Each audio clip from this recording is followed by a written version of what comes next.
Ginawa niya kay Kristo, binalot at nakatago sa kanya tapos ginagawa niya ang lahat.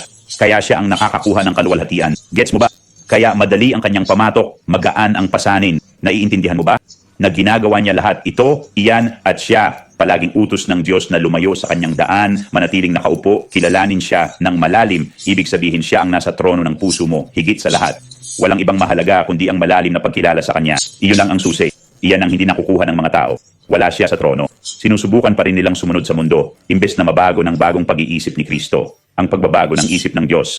Ang isip ng Diyos. Ang isip ng Diyos. At nakatayo ka rito. Usapin niya ng puso. Ano lang ang sinabi niyang bantayan mo? Ang puso mo. Hindi kanya sinabihan na bantayan ng iba pa. Gets mo ba? Sinabi niyang bantayan mo ang puso mo. Bantayan mo ang puso mo, ayos na ang lahat. Nakakabit ka na, nakakulong sa pamatok. Magaan ang pasanin dahil siya ang gumagawa ng lahat at siya ang napupuri. Mananatili kang nakaupo, malayo sa kanyang daan, sa kaharian ng langit kay Kristo. Nakabalot at nakatago. Hindi tungkol sa iyo ito. Tungkol ito sa kanya na kumikilos sa iyo.